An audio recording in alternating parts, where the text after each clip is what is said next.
There's been a lot of headlines this week about Stephanie Grisham's upcoming book. I'll take your questions now. What I Saw in the Trump White House, coming out October 5th.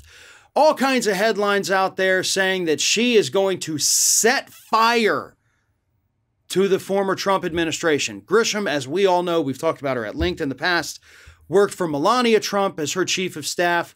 She worked for Donald Trump. She was part of the Trump family, basically. She worked on the Trump inaugural committee. She was good friends with Melania. That's why I say she was like family until everything, of course, went to hell. So Grisham was in the thick of it through all of it.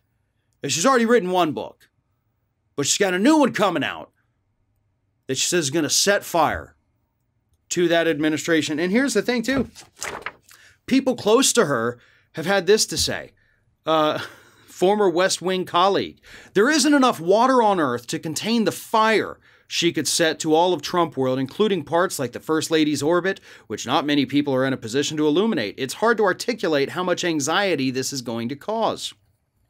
Grisham knows where all the bodies are buried because she buried a lot of them herself. And then they go on, of course, to talk about the fact that she has receipts to back up all these claims. Well, that's wonderful. But at the end of the day, this is still a human being that wants to sell a lot of books.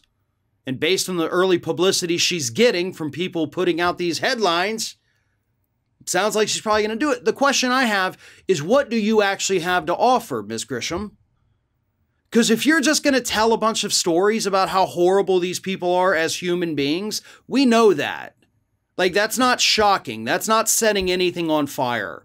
If you want to talk about how poorly they treated staffers, we already know that. You want to talk about the fact that they're a bunch of bumbling buffoons? We know that as well.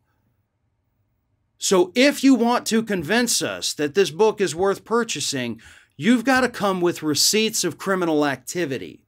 That's what I want to see. Because at this point, if it's anything short of that, I don't care. You know, there's a lot of people from Trump world that are putting out books, both anti-Trump and pro-Trump. A lot of analysts out there from both sides putting out all these books as well. If you're not coming with actual criminal evidence against that administration, I'm at the point where I don't care. We all know they're bad people. Okay, we get it. We saw it. Oh, we may not have seen everything. I'm sure there's some behind the scenes stories. I don't know, maybe somebody tripped a staffer one time and Trump said, ha ha, like the guy on The Simpsons, Nelson Muntz. I don't know, but I also don't care about that. So I hope Grisham has more than just some stories about how disgusting and disturbing these individuals are. I want evidence of criminal activity. And anything short of that, wonderful. Reiterate that these are crazy, stupid, ugly people, but that's not going to convince anyone who didn't already hate him that they should hate him. See what I'm saying? This book is really just preaching to a choir. And I'm not trying to be horrible to Stephanie Grisham by any stretch. I'm not trying to, tell people not to buy your book. You want to read this, you want to kind of reiterate to yourself what horrible people these are, great.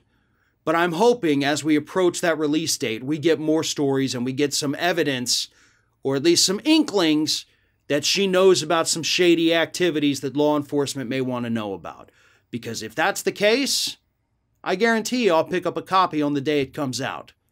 But if not, maybe I'll skip it.